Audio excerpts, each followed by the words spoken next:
107. Alright guys, this is Blackman Moto again, and welcome back sa another video. Kasama natin ngayon ang QJ Motor Fortress 160. So ito yung bago nilang 160cc na scooter, ano.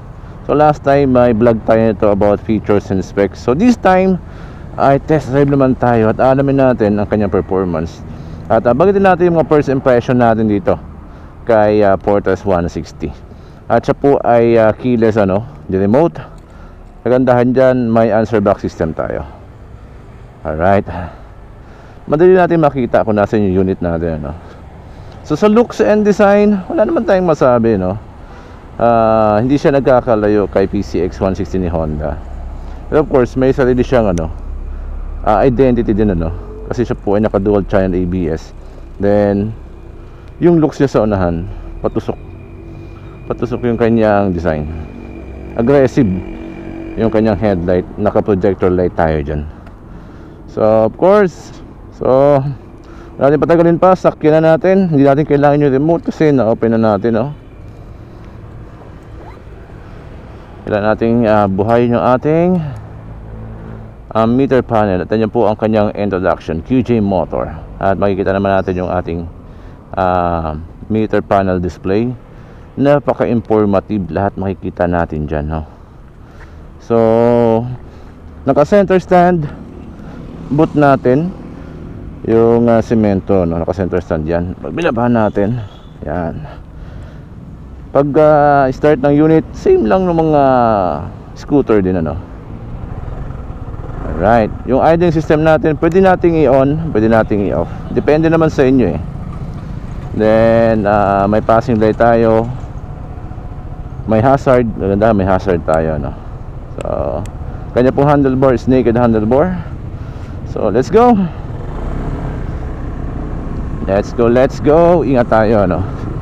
Maraming salamat nga pala sa Bristol Group Lucena, no, sa pagpapahiram ng unit na to. At pwede po kayong bumisita doon. At madami pong available na units doon from QJ Motor, Moto Morini, and Bristol. And good for cash and financing. May mga big bikes din po silang available. So first impression natin dito, yung kanyang throttle response ay hindi po delay, napaka-responsive, no? Responsive. At ito pong unit na to, ang nakalagay sa kanyang odometer is 300 kilometers pa lang yung natatakbo.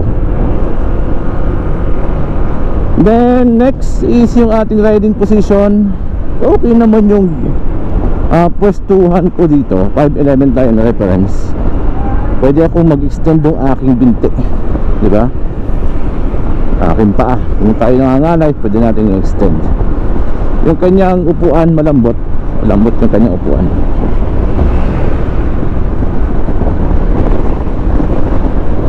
I-on po natin yung kanyang idling system. Makikita naman natin sa ating meter panel na naka-on yung ating idling system, kasi may letter 8 ay makikita doon na kulay green. At napaka-informative ng kanyang meter panel, as you can see. So makikita natin kung wala na tayong gasolina, kailangan natin magpagas. At ang tangking po wala nito ay nandito sa unahan. Hindi natin kailangan bumaba pa para magpagas. Loaded to si Fortress 160. Naka TCS dual channel ABS, diba? Saan ka pa? At yung mga pyesa, syempre sinasabi nung iba ay ano yun, bagong unit yan, mahirap ang pyesa niyan kasi kukunti pa yung gumagamit. So available naman po sa mga kasa yung pyesa ng Fortress 160. Kaya natin magpatakbo ng mabilis.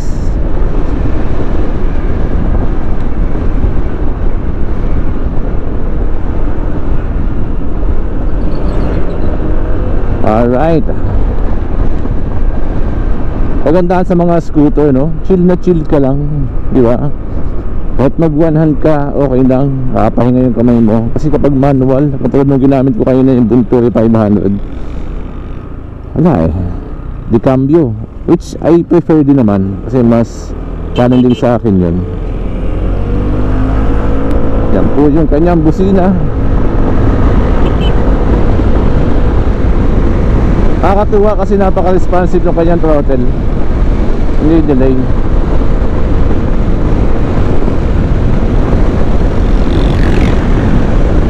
Mabilis din. Talagang may ibubuga. At yung makina niya, yung takbo natin, napaka-smooth ng kanyang suspension. Maganda yung play ng suspension niya. In fairness, maganda yung play.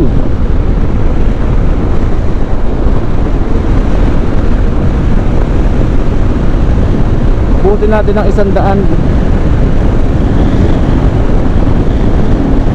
Ayan. Oh, 104.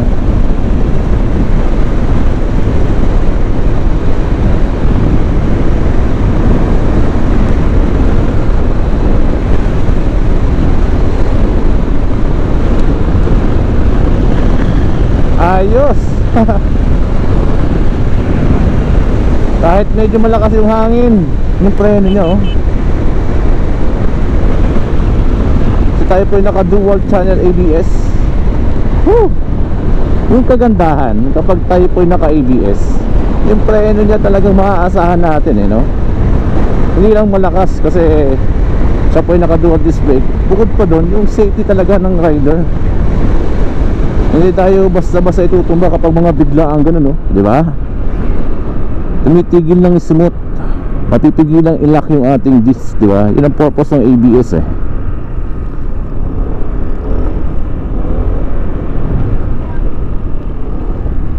Smooth na smooth yung ating takbo ah.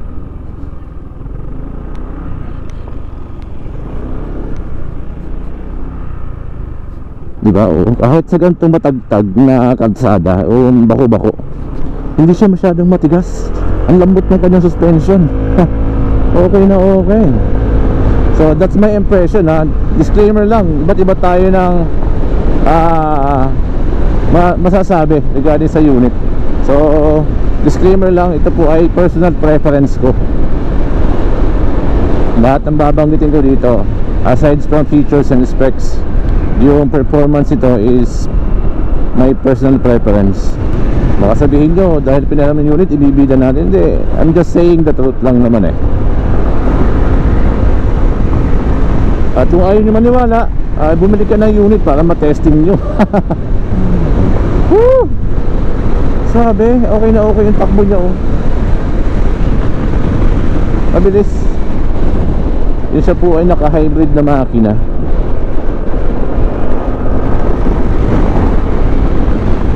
Lawak ng palayan dito dati. Hanggang ngayon din naman. Daming baka, diba?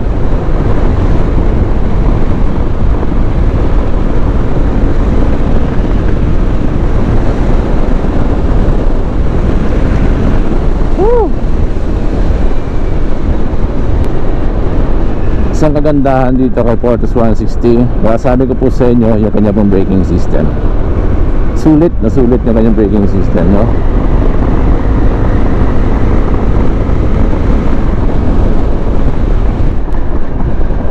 Gandahan din dito, kita natin yung time ko ng oras na 16:31. So meaning it's 4:31 in the afternoon. Abutit maganda yung panahon. Medyo umambon kanina, pero tumigil naman, hindi na tumuloy. Ano na siya, hindi na siya mainit. Try natin tumigil kung gagaan na yung kanyang idling system. Kailangan natin kung within 5 seconds makamatay yung makina natin. Ito yung naka-activate naman na yan kasi nagit 5 minuto tayong tumatakbo. 1, 2. Okay. Ganyan po namatay yung makina, no?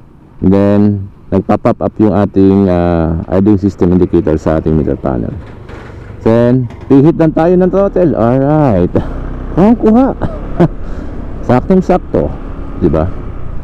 3 segundo na off yung makina, pigalan ng throttle, under ulit. Di natin kailangan pang mag-start ulit ng makina. Ang tunog ng makina para siyang nanggigigil na smooth eh, di ba? Smooth yung tunog, nagigil.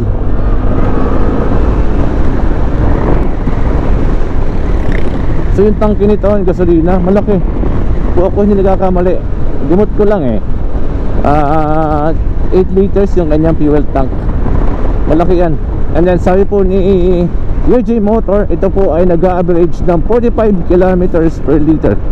Of course, depende naman lagi yun sa throttle hobby natin. Kung lagi tayo boom boom boom boom, kung may mga unnecessary use tayo ng throttle, mas mahagad sa gasolina yon. Then bigat of course ng rider, especially kung may angkas.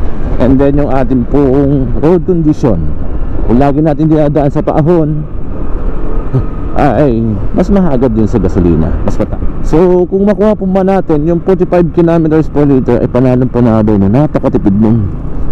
Siya po 160cc, then 45 kilometers per liter, panalong panalo. Kaya naman kunin yon pag city drive lang, no? Since siya po ay fuel injected din naman. At pwede din po ito si Porter's 160 na pang long drive. Siya po ay naka-liquid cooled na.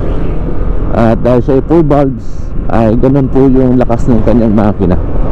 At siya po ay naka-hybrid engine.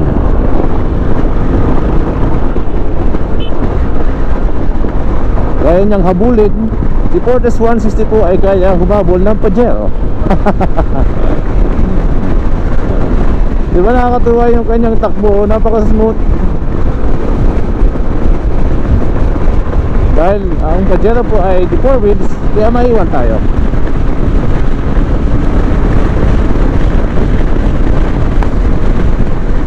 $107.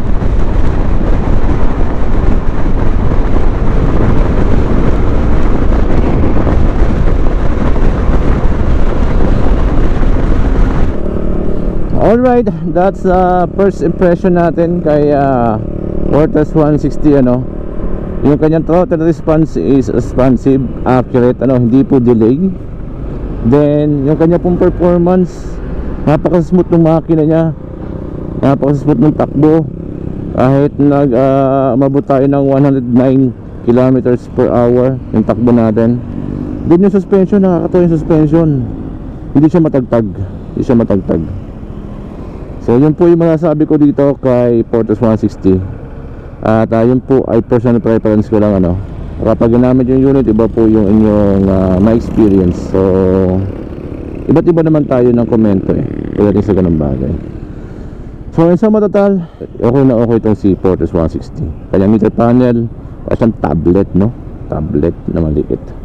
Then mga buttons, and then of course yung mga advanced safety features niya. So masasabi ko talagang loaded tong si Porter's kasi may TCS, dual channel ABS pa. Pwede mo i-connect po yung inyong cellphone dito, no? Kapag kayo'y napapahinga at buhay po yung engine, so pwede nyo i-connect yan. So alright, maraming pong salamat sa inyong pagsuporta sa ating channel. This is Blackman Moto again. Magkita-kita ulit po tayo sa susunod na video. Ingat po tayo palagi, ride safe and peace.